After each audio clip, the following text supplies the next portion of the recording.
So I've basically just discovered this sub and binge read a large amount of it. I realized I had a story or two that belongs here. This one occurs in the early 90s when I'm 6 or 7 years old and my sister is an infant. We lived with my mom in a 2-room, 1-story house. I shared a room with my sister. I had a bunk bed, she had a crib. But I often slept in my mom's bed.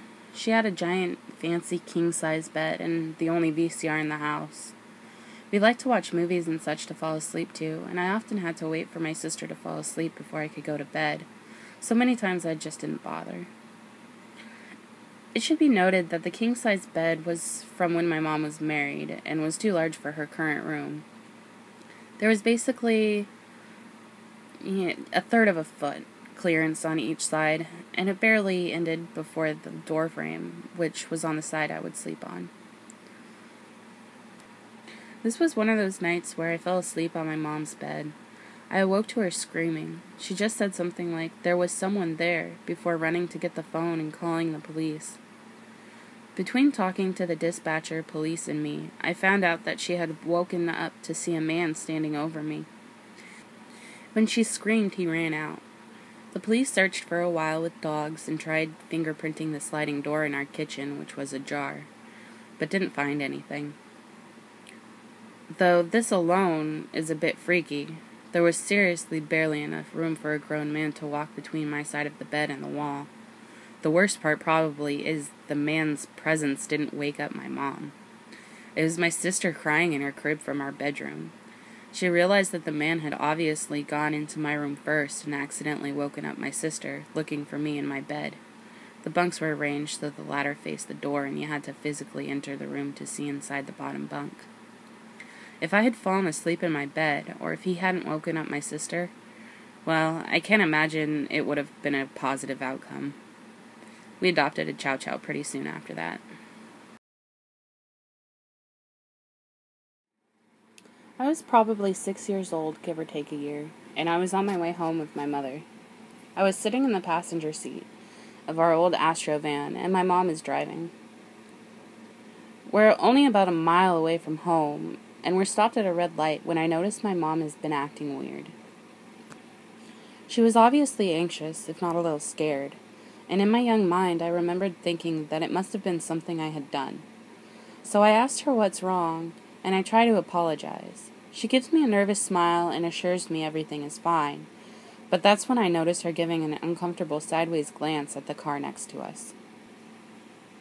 That's when I knew something was really wrong.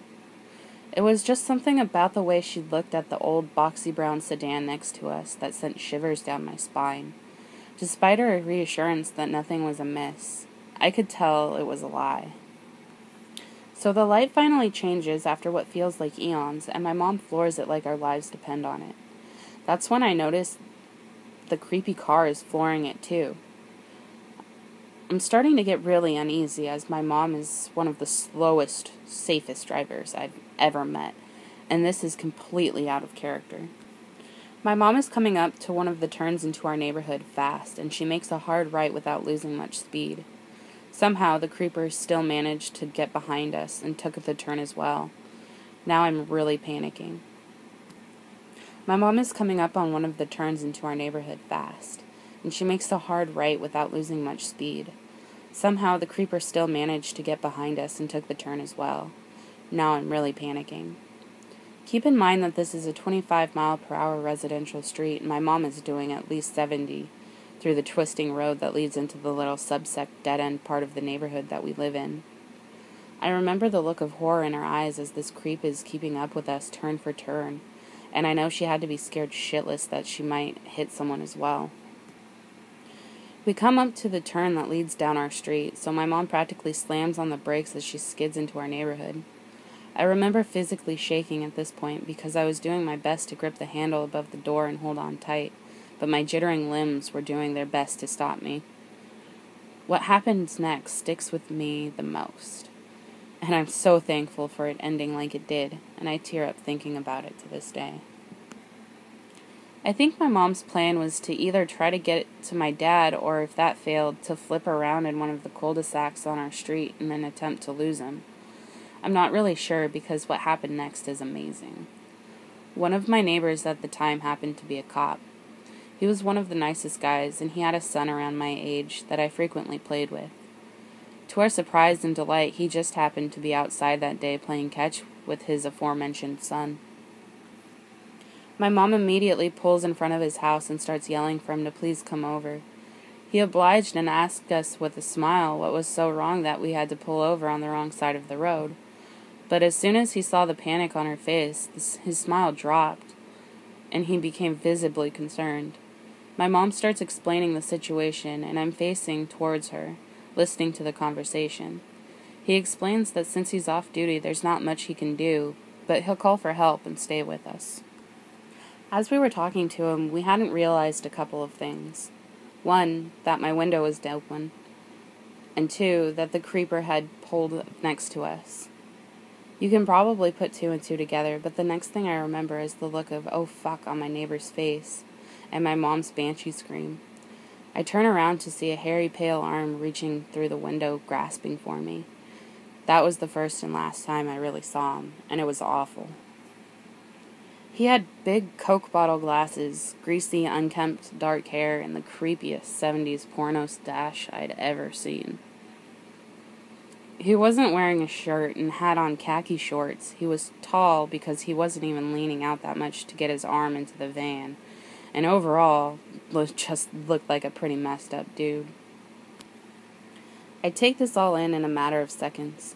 I hear my neighbor say, "Now I can do something," as he goes into cop mode and bolts to the other side of the car.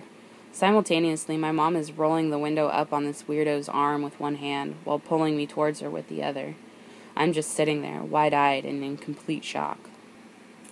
My neighbor used his skills to apprehend the guy, and shortly after, more cops showed up. My mom and I were escorted into our neighbor's house, where his wife gave us something to drink to let us calm down.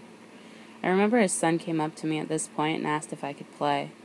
I was still shaking and in some weird, almost catatonic state, so I just shook my head no, much to his dismay. I'm not really sure whatever happened to the guy. I never heard much about it, but I do know that he went to court. However, the outcome of that is unknown to me. I can only hope they locked him up for a while. I did ask my mom some years later why she was initially freaked out by him, because I didn't really understand at the time. Apparently, she had first noticed him when we were at another stoplight. He had been stroking his penis and making other sexual gestures at me and her. So, that's when she panicked. I'm just thankful this story has a happy ending, because who knows what lengths this weirdo would have taken to continue following us. At least we learned that if something like this were to ever happen again, we can always stop at the police and fire station, etc. So please stay safe out there, guys. Oh, and creepy 70s porn stash guy, let's not meet.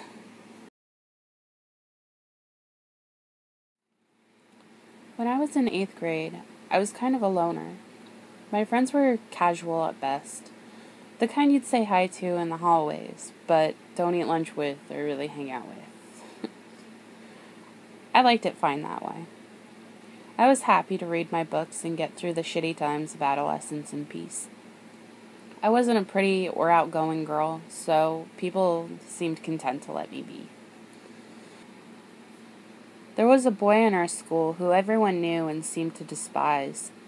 Michael was scrawny, kind of weird-looking and quiet, so I guess he was easy to pick on. I'd heard a lot of girls say he was creepy, but I knew how mean they could be and felt bad for the kid. I started saying hello and asking him how his day was in the halls between classes, making sure to give him a smile, just trying to be nice. At first it was great. I could see his face brighten, and he legitimately seemed to enjoy my hellos, which was a welcome break from being ignored. The library being my usual haunt, he began to sit with me. We would just read for the most part, sharing the silence companionably. He began writing me notes and leaving them in my locker, or slipping them to me between class. Again, at first it seemed harmless, just thanking me for being kind, saying he was so glad to finally have a friend, telling me how much he enjoyed being around me. However, after 2 weeks, the tone of the notes began to take a turn. He began commenting on my looks, saying how cute I was and how he wanted to be my boyfriend. I was young, naive, and inexperienced in these situations. I didn't respond to the notes verbally or with a written reply, and I guess I didn't really let on that anything was wrong. Biggest mistake I could have made. The notes grew pushier, and his behavior became extremely uncomfortable. He would move his chair very, very close to mine, and seemed to follow me between classes and after school. I was desperately trying to think of a way to let him down easy. I didn't want to be like the mean girls and just straight up tell him to go away. Finally, before school one day, everything came to a head. He slipped me a note in the library and told me to read it now. I walked over to one of the nearby couches and did so. Of course, Michael followed right behind me and sat with me, scooting until he had my legs pressed between his leg and the arm of the couch. The note informed me that I was his girlfriend, and I was sexy, and he wanted to do things to me. Thankfully, he didn't specify. I was a pretty innocent teenager, and even just this note sent my brain into panic mode. As I sat there paralyzed, just trying to think of a way to tell him no, I felt his hand touch my knee. I looked over at the guy in utter horror. All I can remember in that moment is that his gaze wasn't focused on my face. His hand slowly rubbed up my thigh. It was the most disgusting feeling I have ever gotten from another person. I was done. I grabbed Michael's hand hard and removed it from my leg, shaking my head. When he finally looked up at me, his expression was scary. I jumped up and practically sprinted to the cafeteria, sobbing by the time I reached my usual loner table. I called my mom on my cell phone, not knowing what to do, and she told me to go about my day until we talked about it when I got home. The thought of having to go through the whole day, knowing I'd see him again, was stomach-churning. But I managed it. I told one of my casual friends about what had happened, and she stayed by my side that day. When I talked to my mom in depth about it and showed her the accumulated notes, she got angrier than I had ever seen her in my life up to that point. To make a long story shorter, she took me to see the principal and made me tell what happened, along with showing him the notes and threatening to go to the police if Michael wasn't dealt with by the school. The principal suspended Michael and talked to his father, and after that, Michael never bothered me. Thankfully, I went to high school soon after and moved to a different school district. I haven't seen him since leaving junior high. I've kept in touch with a few other friends from my junior high days, and they have periodically informed me that Michael still creeps on girls, even though he has a kid now. So, just in case, Michael, let's never meet again. I'm an avid cyclist, as I ride my bike to school or work as often as possible as I can. I've done few local racing events in the past, usually for charity, and sometimes just for fun. I'm not exactly America's foremost expert on bicycling, but I know what I'm doing. Also, I had abdominal surgery about a month ago, and I have been ordered to stay off my bike until just recently. So after almost a month of going stir-crazy, and finally getting the green light from my doctor to go riding again, my husband and I brought my bike to our local sporting goods store for a tune-up.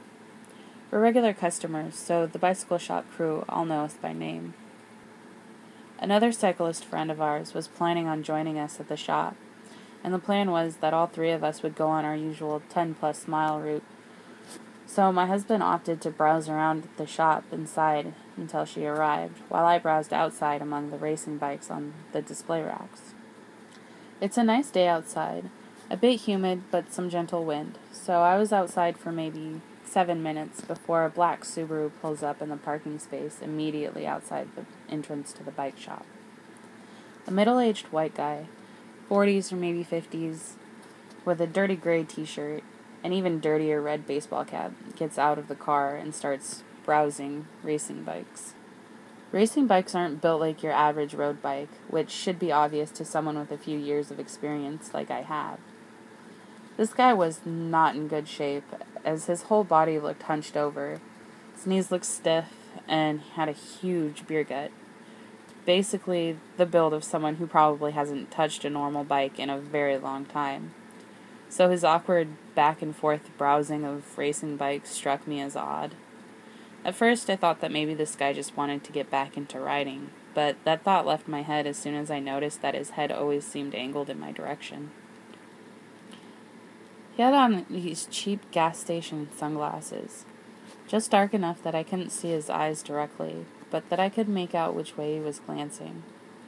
I've done the sunglass side glance at people in bars and clubs before, one way to check out someone briefly without them noticing, so I'm familiar with how to stare at someone without staring, and I definitely noticed. This dude just kept walking back and forth right in front of me, doing the side glance, all the while with his lips pursed like he was angry about something, and now he was getting closer to me. At this point, I try to stay calm and look for a way out of the situation, but there are bike racks on either side of me, and now I'm boxed in. I back myself up to the giant glass display window, hoping an employee or customer can see me, as I no longer have a clear path to the doors, and I pull out my phone to write a text message to my husband inside. As I do this guy starts playing the fake browse even harder, touching random handlebars without even looking at the tires or price tags. And still, he just keeps pacing back and forth, about 4 feet away from me, doing this routine of his on both bike racks on either side of me. I wrote up a quick message on my phone, and I happened to glance up for a split second, just long enough to notice him looking directly at me. The second he noticed that I noticed, he froze stiff. I'm out of shape and unarmed. If I try to make a break for it, I'm pretty sure this guy could have grabbed me and dragged me to his car with ease. But right before I was about to hit the send button on the text, his face suddenly goes pale and he scuffs away inside the shop in a hurry, like somebody has slapped him or something. I watch through the glass as he bolts inside, finds a spot near some other bikes, and seems to almost hide near them. Perfect timing. He caught a glimpse of my husband walking my newly tuned-up bicycle out the door, and probably lost his nerve. Creepy dude is still looking at me through the window, then hangs his head down like a scared dog as soon as I make eye contact. I told my husband I wanted to leave right now. As we're making our way toward the bike lane, I glance back and see him get into the black Subaru. I pedal hard enough down the road that my entire lower body hurts. Then I told my husband about the weirdo trying to corner me outside the shop.